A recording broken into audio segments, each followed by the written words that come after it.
Más Deporte TV presenta. Ellos hicieron historia.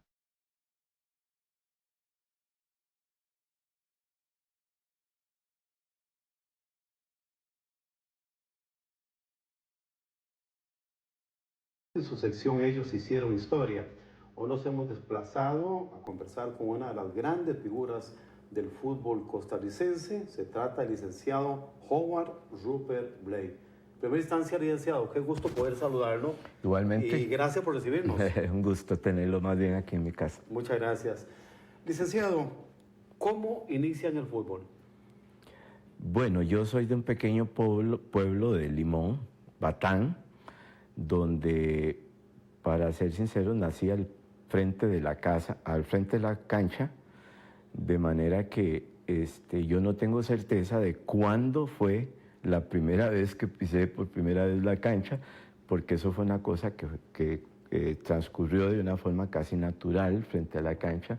Ahí estuve hasta los 9, 10 años, en Limón, de ahí con ocasión de la situación de la vaca, de la situación de las compañías bananeras que cerraron sus instalaciones, entonces tuvimos que ir a Limón Centro, a la ciudad. Ahí me involucré con un equipo de la escuela del Tomás Guardia en infantiles. Luego estuve un año ahí, después en el Estrella Roja, un equipo muy De renombre, ¿verdad? de renombre. Yo muy buenos futbolistas a través de la historia. Exactamente. En el campeonato nacional tuvo varios goleadores. Por ejemplo, goleadores nacionales. Fernando Montero integró ese equipo. Bueno, accidentalmente a mí me tocó también llegar a ser goleador nacional. Y yo no sé, se me está escapando un nombre. Bueno, aunque Roy Sainz no jugó con el Estrella Roja, sí fue rival nuestro y fue goleador del campeonato nacional. Y bueno, después de eso, ahí pasamos a Liga Nacional. Antes había un torneo que se llamaba Liga Nacional, que Liga era Nacional. antesala Ese torneo de Liga Nacional lo fundó el reconocido periodista que Dios goce, Juanito Martín Guijarro. Juanito Martín, el español, sí, el español, efectivamente. Sí, exactamente, sí. Claro. Un torneo donde salían algunos jugadores porque integraba regiones muy lejanas. Había una participación muy popular y entonces era una vitrina para la primera. De ahí salté al Cartaginés. ¿Al Cartaginés? Sí, Marvin llegó a la casa y convenció a mi padre. Yo era menor de edad aún, entonces nos fuimos para allá. Me esperé hasta salir hasta completar el bachillerato. A los 17 años me fui entonces para el Cartaginés. Para el Cartaginés. Sí.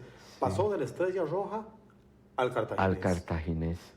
¿A qué edad llegó al Cartaginés? A los 17 años. A los 17 sí. años. Pero en esa época había jugadores, yo creo que Quique comenzó a los 15, creo que José Manuel a los 16. Sí, es una etapa no sé, claro. Entonces no era tan nuevo a los 17. Tan novedoso, los 17 años. Sí, sin embargo, ese año resulté ser el jugador más joven del torneo, del campeonato, y Palmareño Solís, que jugó mucho tiempo, extraordinario jugador, jugó en México y resultó ser en varias, creo que en uno o dos torneos, el jugador más destacado, el extranjero más destacado en el fútbol mexicano, resultó ser el jugador más viejo. De ahí, ¿Cómo le fue en ese primer año en el Cartaginés? En ese primer año tuve algunas participaciones, yo diría que fue un año de formación. El segundo año siguió siendo un año de formación. ¿Qué figuras consolidadas habían ya en el Cartaginés en esa Cuando época? yo llegué al Cartaginés estaba Leonel Hernández, estaba Wally Vance, estaba Feo Rojas, estaba Macho Cotto, estaba Pelirrojo Córdoba, que en paz descanse, estaba el Flaco Pérez, Flaco Pérez. estaba una gran cantidad de jugadores conocidos como Chaparritos de Oro, que ya estaban dando sus últimos pasos. Claro. Un extraordinario central, Fernando Jiménez, Fernando Jiménez. Enrique Marín, Fernando Aguilar. Estaba por ahí Jarrett también. Estaba Jarrett, que se fue para los Estados Unidos al terminar el primer año en esa, en esa diáspora de los jugadores nuestros hacia Estados Unidos, que recuerdo que después se fue Marín, un extremo izquierdo, Zúñiga y William Quiroz, claro. Después fueron a jugar allá a los Estados Unidos. Bueno, eso fue el primer y segundo año. Claro. En ese primer año, ¿cómo le va? ¿Y a quién tenía que llegar a sustituir ahí en el equipo cartaginés? Bueno, a Wally Vance. A Wally Vance, bueno. Que era una tarea, ¿verdad? Dura tarea, una figura impresionante, un dribbling y una velocidad. Leonel era más de un dribbling en corto, más estacionario, pero tenía una zurda tremenda. Una zurda que no se ha vuelto a ver aquí en el país. No he visto yo otro más como Leonel. Lo que pasa es que era muy estático. Y entonces no tenía esa dinámica de Wally o de otros pero su técnica era muy depurada. Muy depurada. No creo que hayan podido superar esa técnica de Leonel Hernández. Claro. En ese tiempo llega a sustituir a Wally Vance de una forma temporal o definitiva. En algunas ocasiones, y a veces tal vez no era Wally, a veces podía ser Leonel el que tuviera el lesionado. ¿Jugaba a varios puestos usted en la delantera? En esa época yo manejaba los dos lados, los dos frentes, el lado izquierdo y el lado derecho, los dos perfiles, como se dice ahora. Claro. Y entonces esporádicamente tenía algunas participaciones ese año. El año siguiente tuve una mayor participación sin llegar digamos, a convencer probablemente las expectativas del equipo y del entrenador. Eso me hizo al año siguiente, entonces... cambiar de equipo. Exactamente. Entonces, ¿a dónde va Howard después del Cartaginés? Entonces me voy al Romoser. A mi casa llegan y me convencen de que en vez de ir a un equipo de primeras y tener algunas dificultades en mi formación, preferiblemente para mí era ir a jugar a un proyecto interesante que tenían los Romoser, el padre, Romoser padre, que fue un apasionado del fútbol. Los hijos ya no quisieron tanto, prefirieron la economía y los negocios. Entonces, ese proyecto yo me involucré, estuvo Toribio Rojas y una serie de jugadores que logramos llevar ese equipo a primera división. Lamentablemente, el padre Ernesto Romoser, que tenía un proyecto interesantísimo, muere, y entonces llegamos a la primera división. Estaba Guido Peña. Y el gran cabeceador. El gran cabeceador. Claro. Y llegamos a la primera división y aparte de esas razones, también increíble, yo tengo la sensación de que para esa época el equipo más popular no permitía que hubiera otro equipo otro equipo que pudiera engrandecerse. Entonces, circunstancialmente, accidentalmente y sorprendentemente, si usted repasa los partidos de Romoser, hubo momentos en donde repetidamente al minuto 80, 90 había un penal que pitaban en contra del equipo. En contra de Romoser, y poco a poco el equipo fue sucumbiendo. Claro que si hubiéramos tenido 20 jugadores de primer nivel, con todo y esos penales, probablemente nos hubiéramos podido sostener. El equipo era limitado, un equipo de 13, 14 jugadores, y con ese empujón, entonces obviamente el equipo subió, pero descendió. De ahí pasé a Limón. A Limón. A Limón. Llegó otra vez a su provincia. Regresé, no, por primera vez. Por primera vez. Por primera vez en primera división. Y ahí tuvimos 2 años, yo diría prácticamente espectaculares, quinto y sexto lugar, cuando Limón toda la vida había estado peleando los últimos puestos, ¿verdad? Entonces logramos tener un equipo con Nino Chávez, con Pana Reyes, el papá de este jugador de Honduras que nos masacró. Albert Plumer. Albert Plumer.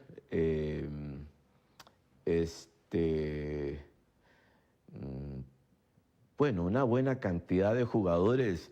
El Macho Montero andaba por ahí. Importantes. Fernando Montero. Bueno, en estos momentos se me olvidan algunos jugadores. Como ya le anticipé, mi memoria no es muy buena. Y además pasé por tantos equipos. Bueno, de ahí después... ¿Cómo le fue Limón en esa oportunidad? Llegó a un equipo bien constituido, futbolistas bien formados. Logramos, Rosco Charles, logramos armar un equipo interesante, un equipo que logró subir, que logró consolidarse. Incluso el segundo año no clasificamos, el segundo año incorporaron el proceso de clasificación y no clasificamos por un gol. Por un gol. O sea, no fue por puntos, sino por un gol. Lo que quiere decir que terminamos en sexto lugar. Después de eso...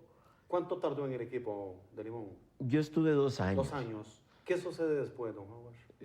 Como yo todavía estudiaba, entonces no podía descuidar mis estudios, ya 2 años viajando los fines de semana sin poder cumplir como... ¿Y dónde estudiaba, licenciado? ¿En la capital o allá en Limón? En la Universidad de Costa Rica. En la Universidad de Costa Rica, sí, tenía que... Para entonces no había universidad, en Limón. Nosotros teníamos que venir necesariamente para acá, a San José. Entonces de ahí me vengo para... Creo que es para... ¿En el Barrio México estuvo usted? Creo que me vengo para la Universidad de Costa Rica. Y en la Universidad de Costa Rica logró Jorge Muñoz, que soy... Sí, era el dirigente, ¿verdad? El presidente de ICODER. Claro. Logró armar un excelente equipo, pero él mismo lo desarmó luego. no sé. Era en la época de José Matera. Exactamente, yo le tengo un aprecio bárbaro a Jorge. Atención, cuando la federación o no sé quién pidió que nombraran a Evaristo Coronado el caballero del fútbol, y yo entiendo que él sí fue expulsado en alguna oportunidad. O en una oportunidad. En una oportunidad. Y en mi caso me consta porque yo sé que no fui expulsado y probablemente pueda ser que existan otros ahí. Sin embargo, de nuevo aquí, ¿verdad? Ajá. De nuevo aquí él fue nombrado habiendo sido expulsado. Y en lo personal yo nunca fui. ¿Se le reconocería a ese caso a Evaristo el hecho de que se manifestó que su expulsión fue injusta? Posiblemente les hizo pensar eso a los federativos. Bueno, ¿a cuántas personas no les han sacado una tarjeta injusta, una expulsión injusta? O yo lo que digo es que en la realidad, a pesar de que a mí me parece una excelente persona, yo no lo he tratado lo suficiente, pero creo que fue un caballero, una persona ejemplar. Pero me refiero a la estadística, ¿verdad? Digamos, claro. Si alguien mete 40 goles y otro mete 39, el goleador es el que mete 40. Por supuesto. No hay forma de brincarse la cuestión matemática, claro. ¿verdad? Licenciado, las características futbolísticas, le contaba ahora a José Manuel Chinima Rojas acerca de una jugada que me quedó muy grabada en la retina. Es un futbolista de mucha habilidad, de técnica, ¿verdad? De buen dribbling, ¿verdad? una jugada en el Estadio Nacional en que yo recuerdo que solamente a Higuita le observé hacer una jugada de esa, pero defendiendo la portería. Sí. Usted lo hizo como una jugada Atacando. ofensiva, ¿ah? Se suspendió y con los dos talones, ¿verdad? Logró impulsar la pelota a la portería. De esto hace muchos años y usted quizás no lo recuerda, pero sí me quedó muy grabado dentro de esas jugadas de creatividad, de inspiración quizá del futbolista, ¿verdad? Sí, nosotros teníamos, recuerde que nosotros proveníamos de un medio donde la coordinación y los mecanismos de habilidad y todo lo demás, nosotros teníamos que nadar, teníamos que saltar, teníamos que subirnos a los árboles. Claro. Nosotros proveníamos de un medio, de un ambiente de esa naturaleza. Entonces, en esa época había gente que driblaba sobremanera. Hoy en día los jóvenes crecen jugando Nintendo y una serie de otras tecnologías, ¿verdad? Claro. Sentados. Entonces, es muy difícil. Aparte de que nosotros teníamos que aprender a sorprender, a engañar al rival. Teníamos que aprender a... Tenía que ser la fantasía, la sorpresa. Exactamente. Claro, Entonces era un medio de mayor habilidad, era un medio mucho más exquisito en ese sentido. Y entonces, pues así como este servidor había un montón, ¿verdad? Era casi la tónica en esa época, ¿verdad? Licenciado, fue convocado para algunas eliminatorias en la selección nacional. Yo tengo una experiencia interesante. A mí nunca acepté que nadie me pusiera un pie encima durante mi carrera como jugador de fútbol. Se dio a respetar. Sí, entonces resulta que me convocó el profesor chileno, hoy todavía una excelente persona. ¿Don Hugo Tazara? Don Hugo Tazara. Olivares. Me convoca a una selección, a una preselección, pero habían 23 jugadores y no me puso a entrenar. Entonces puso a los porteros y puso o sea, el único que quedó afuera fui yo. Ajá. Entonces lo que hice fue que me fui para vacaciones a Limón. Entonces, eso, a partir de ahí yo tuve algún problema eso tomaron nota, La obviamente, federación. sí. Ajá. Entonces, tengo la sensación de que eso en algún momento me perjudicó. Y en otra ocasión, en otra ocasión, el periodista más popular en esa época, el más respetado para esa época, de don Luis Cartín, Paniagua, nunca había escrito en el periódico y escribió un artículo interesantísimo. Yo no lo recorté ni lo guardé porque para mí el pasado es pasado. Y escribí un artículo, me sorprendió y me llamó poderosamente la atención porque no teníamos ni siquiera amistad ni nos conocíamos. Entonces, todo un artículo diciendo que por qué no me seleccionaban, Y a partir de ahí pensé yo, hombre, puede ser que sí me merezca estar en la selección, porque soy un hombre tan experto. Incluso él fue seleccionador nacional. Fue un brillante entrenador. Un brillante entrenador en alguna época. Y entonces él abogó por mí. Y en otra oportunidad, interesante también esto porque me lo cuentan los entendidos del fútbol, le dijeron a un entrenador que por qué no me seleccionaba. Y entonces le dijo que no podían haber dos tigres en una sola jaula. Y yo me sentí tan bien, no tienen idea cuánto, porque yo entendí que lo que estaban diciendo era que como pensaba, no me podía seleccionar. Y yo me sentí contento porque si hay algo terrible para uno es que piensen que uno no piensa. Pero peor aún es, en realidad, no pensar, no lo que piensa, sino que de verdad fuera cierto eso que uno no piensa. Entonces, ese fue un trofeo mío, que el seleccionador pensara que yo pensaba y que por eso no me seleccionara. Entonces, ese fue un trofeo. Otro trofeo que recibí en mi carrera deportiva fue también cuando en 2 oportunidades me nombraron el jugador más disciplinado del torneo.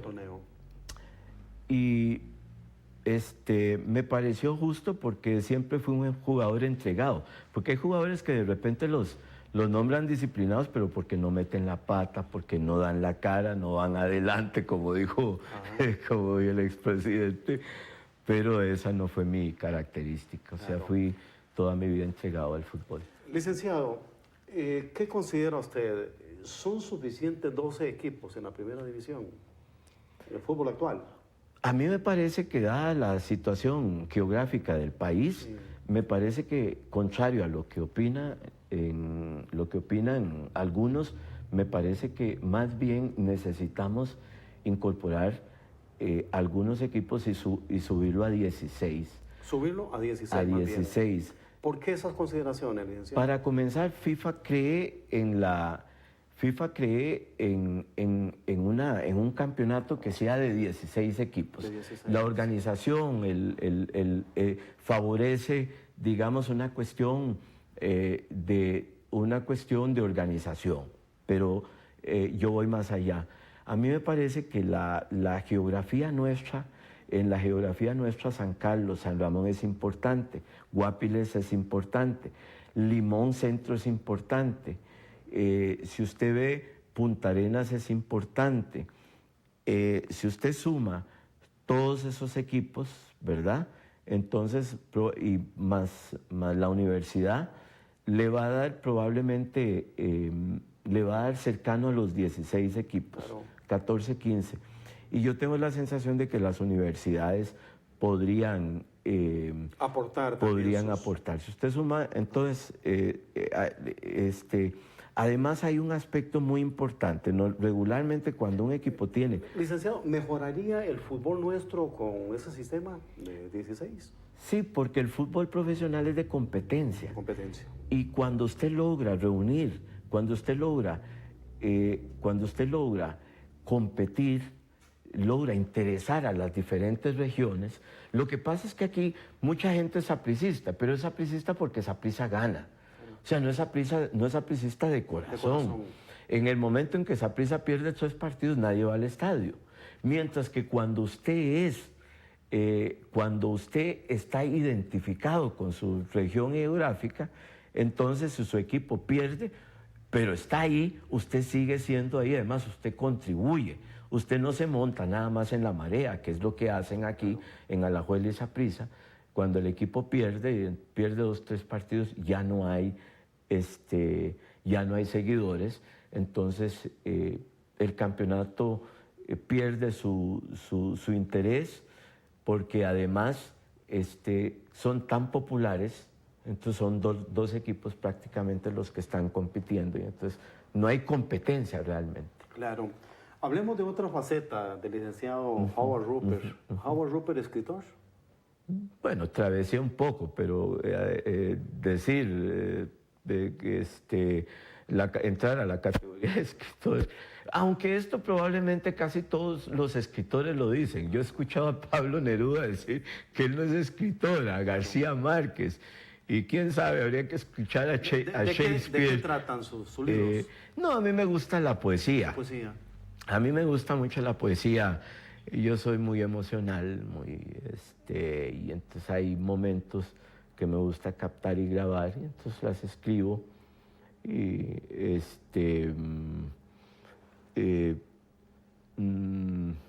tengo un pequeño poemario que publiqué en algún momento, El Coco Suicida, que pues algunas personas me hicieron el favor de leerlo, y en algún momento ahí está en el Ministerio de Educación, y en algún momento me han invitado a algún seminario de poesía para ir a leer algún poema o ir a participar. ¿Cuántos tiene? ¿Cuántos libros? No, solo uno. Solo uno. Solo un ¿Y poemario. hay algún otro en ciernes? Tengo material suficiente material. como para, pero no estoy en eso. En estos momentos me interesa más el fútbol, me apasiona más el fútbol.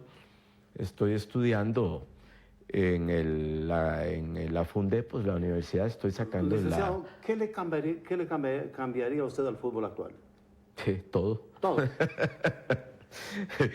Hay un montón de... Cambiar muchas cosas, estructura y todo. Sí, todo.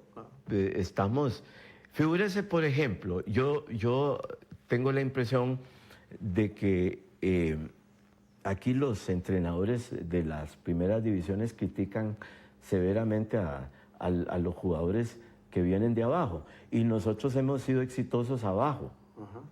Más exitosos abajo en, Sí, en, sí. en las... Las presencias en campeonatos mundiales lo dicen, en las ¿verdad? que arriba. Claro. Lo que quiere decir que ese proceso se está abortando una vez que ellos llegan a la primera división.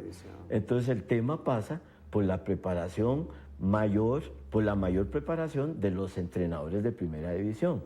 Vea, yo vi un equipo de los populares, relativamente populares, que jugó el domingo. El entrenador está llegando. Yo vi dos palmeras a los lados, ¿verdad? Son lateral derecho y lateral izquierdo. Uno mide 1,90 m y resto y el otro mide 1,90 m. Entonces, el mandamiento de fútbol es que usted necesita laterales explosivos, laterales que puedan ir y volver rápido. Sin embargo, los dos jugadores de 1,90 m y resto estaban al lado y en el centro habían dos jugadores pequeñitos. Entonces, lo lógico es que usted traiga a los dos jugadores de 1,90 m hacia el centro y coloque los dos hacia afuera, claro, que puedan ser explosivos, etc. De verdad que le agradecemos mucho que nos haya recibido aquí en su casa, en compañía de su familia. Y bueno, pues así concluimos esta sección. Ellos hicieron historia con uno de los grandes deportistas, el licenciado Howard Rupert Blake. Más Deporte TV presentó Ellos hicieron historia.